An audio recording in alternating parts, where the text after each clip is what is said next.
How you doing, YouTube? Got a little treat today. We're gonna visit one big ass Kodiak bear up at Space Farms. That's right, I'm taking my Beamer to Beemerville. Too much. If the world ended today, I would adjust. I'm from New Jersey.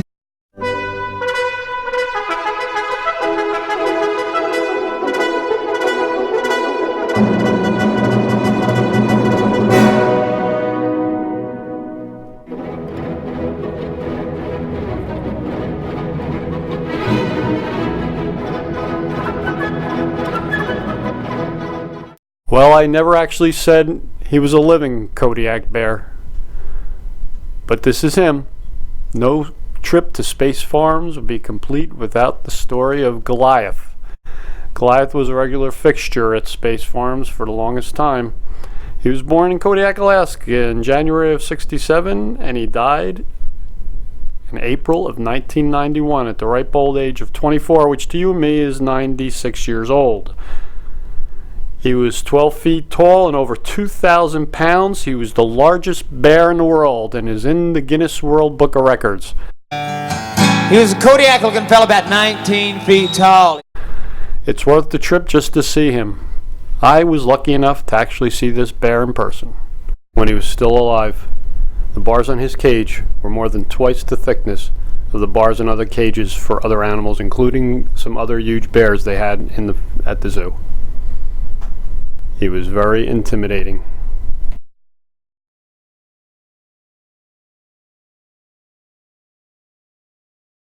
Okay, here's the map of today's ride. You may recognize it from our trip up to Sunrise Mountain. We're going to take Upper North Shore Road, and we're going to pass right by Sunrise Mountain Road. Only today, we're following Upper North Shore Road through 519 into Beemerville and Space Farms Zoo and Museum. And as usual, before you take this trip or any trip, remember to ride careful, ride smart. Okay, that was Goliath. Now, time for the ride. We're going to head south on 206 instead of north this time. We're going to make a left turn onto Upper North Shore Road. And as usual, thanks for watching. Really appreciate it. I hope you enjoy the ride. I'm going to try to explain some of the pop-up pictures that are going to come up pretty soon. But pictures taken both inside and outside, some in the zoo, some in the museum. Enjoy. Okay, at any time during our trip, you can click on the mask at the bottom right-hand corner to subscribe anytime during the video. Okay, we're going to make this left turn up here. You're going to see Sunrise Mountain Road, and if you haven't been there, if you haven't seen the video, check out the video on Sunrise Mountain Road, and after you go to Space Farms, or before you go to Space Farms, you can take a ride up there. As I said, this time of year, it's going to be pretty tight on there on the weekend, so if you're better off going during the week. It's a beautiful view no matter when you go there, but during the fall it just obviously gets a lot of traffic, and it's a one-lane road. You can't come back that way. You got to go back through the other side of the forest. But it's a nice ride after you leave there. Okay, a little bit about Space Farms. Space Farms has got nothing to do with space, just so you know. It's the Space family. Apparently one of the owners way back when, they had somewhere around a half or a quarter of an acre of land, and they had a general store, and it just grew. He was employed by the State Game Commission, I guess, to capture predators that were attacking crops or other livestock. He wound up keeping some of them, and I guess it just grew. He grew and grew and grew, and wound up making the zoo that you will be visiting. The museum, which actually you can go in the museum and it really won't cost you anything. You can mosey around there and see all the memorabilia. They have all kinds of things. A lot of it was found on the farm, from what I can gather. Oh my God, the Dalai Lama. I'm sorry, my wife hates that joke. Anyway, they got skulls from animals. They got arrowheads. They have firearms from the Civil War. Whether or not those were actually found on the premises, I'm not sure. It's a really interesting place to go because there's a big variety of stuff, and you can really spend the whole day there. The zoo is so comfortable. It's not your typical zoo. Everything's kind of open. The animals aren't right next to each other. This polar bear here, by the way, is right next to Goliath when you come into the inside, and you'll see as big as polar bears are, how much bigger Goliath was. You can really get a good perspective on how big that bear actually was. Anyway, back to the thing. You can bring a picnic lunch, go outside. You got to eat obviously you got to do the picnic lunch outside once you get through the doors into the zoo. All right, now the raccoon and the cat. This cat apparently got into this raccoon's cage some time ago. They took him out because obviously they were worried about him and they didn't think he belonged there. He kept making his way back there at least two or maybe 3 times. They left him there and now he's a permanent fixture there, and the raccoon and cat are friends. I think there's a cartoon in there somewhere, but you know, who knows. Anyway, back to the thing, the museum and the zoo. The museum, again, arrowheads, Civil War memorabilia. There's a doll collection up there. There's rattlesnakes preserved in formaldehyde from what it looks like, and you'll see the picture of that. There's stuff from World War II. From what I gather, a lot of this stuff was found on their property over the years. It's $16 to get in there. I'm not exactly sure on how much it is for the children, but just so you know, the zoo closes at the end of October.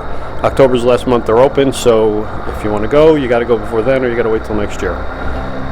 Even if you don't go there to actually go into the zoo, take this ride. It's a really nice ride, and it's like every other ride. As you can probably tell, I love Sussex County. There's not really a bad road up there, and mind you, what you're seeing right now is around 5 o'clock in the afternoon. There is nobody on the road, and it's pretty typical of all the roads out in Sussex County this time of day, or any time. It's a really nice place. I mean, there's congestion, and you know, I'll admit New Jersey is congested in a lot of the cities, but when you get out to Sussex County, I rarely hit traffic out here, and I love it. It's very relaxing. There's places to eat. There's, you know, I mean, little hole-in-the-wall places like your typical general store that you'd see on Andy of Maybury or something. So you can just ride to your heart's content out here. Anyway, that's Space Farms. Well, this is one of the bears that's still in Space Farms. Again, he's nowhere near the size of Goliath.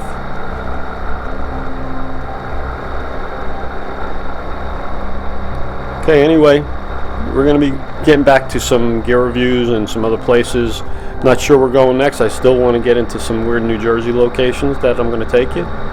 Here's the rattlesnakes in formaldehyde I was talking about. I'm not exactly sure. I'm assuming it's formaldehyde. I don't know how else they'd be sitting there. I don't think it's water. But again, there's these. That's the quirky things you're going to find at Space Farms. You won't find at your typical zoo. It's really worth the $16. And again, even if you don't go in there, it's worth the ride.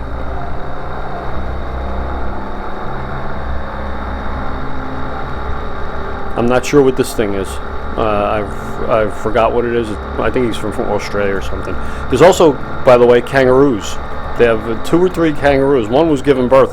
One was actually pregnant, and I guess he probably gave birth by now from the last time I was actually in Space Farms. So, again, the animals, everything runs the gamut from simple things like that gopher, groundhog, to bears, to everything. Here's some of the skulls that animal skulls that were found on the premises. I hope they were found on the premises, because if somebody actually, you know, decided to, let's make some skulls and put them in a case, that's disturbing. But I don't think that was the case. So, anyway, if you get a chance down by Stokes Forest on 206, there's Dale's Market. It's a good place to just grab, as I said, picnic lunch. You just grab something to eat there and bring it into Space Farms with you. Go out in the back and sit at a picnic table and enjoy the animals, enjoy the food. There's some ration books from World War II. 1927 to now, it's a long time. There's a lot of things going on, and the Space family apparently lived through a lot of it and had presence of mind to keep this stuff and make something out of it. If you live in the city, if you live anywhere close, this is going to be a little out of your element, but you can't help but relax up here. Sussex County is obviously my favorite county in this state. Anyway, that's about it for now. We're going to, again, try to do some weird New Jersey. I'm going to get down south. I'm going to get down to Ocean County, Atlantic County, Cape May County. Until next time, guys, ride careful, ride smart. Please like and subscribe.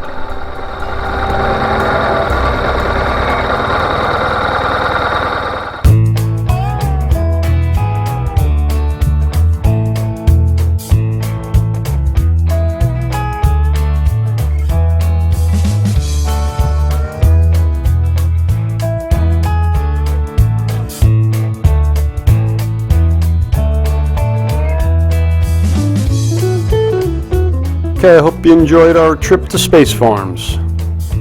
If you want more adventures with the Lone Ranger on 2 wheels through the beautiful roads of New Jersey, just click on one of the click to go links on this page. Until next time, ride careful, ride smart.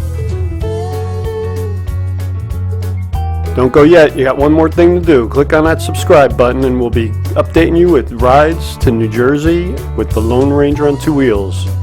Have a great day.